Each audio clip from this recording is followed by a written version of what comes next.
एक छोटे से गांव में सुधा और कविता नाम की दो सगी बहनें रहती थीं। उनके माता पिता का बचपन में ही निधन हो गया था।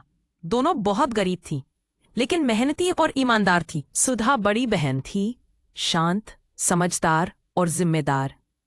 कविता छोटी थी, थोड़ी नटखट और सपनों में जीने वाली।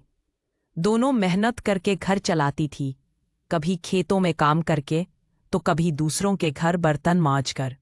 लेकिन एक दिन गांव में अकाल पड़ गया, काम मिलना बंद हो गया, खाने के लिए घर में कुछ नहीं बचा।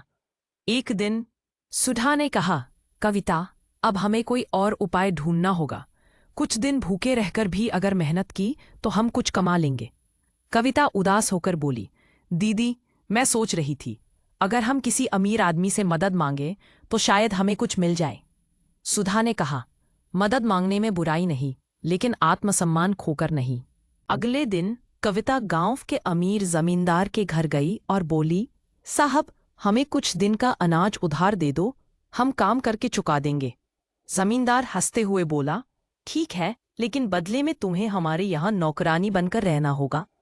तुम्हारी दीदी को भी लाना होगा। कविता डर गई। उसे समझ आ गया कि बात सिर्फ मदद की नहीं थी, कुछ और इरादा था। वो चुपचाप लौट आई और सुधा को सब कुछ बता दिया। सुधा ने कहा, कोई बात नहीं बहन, भूखे रहेंगे, लेकिन अपना सम्मान नहीं बेचेंगे। उसी रात सुधा ने पास के जंगल से लकड़ियां इकट्ठी की। दोनों बहनों ने गांव के पास सड़क किनारे चाय और लकड़ी की दुकान शुरू की। एक छोटा सा चूल्हा, एक बर्तन और ढेर सारा आत्मविश्वास। लोगों को उनकी मेहनत और ईमानदारी पसंद आई। धीरे धीरे उनका काम चल निकला। कुछ महीनों में उन्होंने एक छोटी सी झोपड़ी दुकान में बदल दी। कुछ सालों बाद वही गांव वाले, जो उन्हें गरीब और बेसहारा समझते थे, अब उनकी मिसालें देने लगे।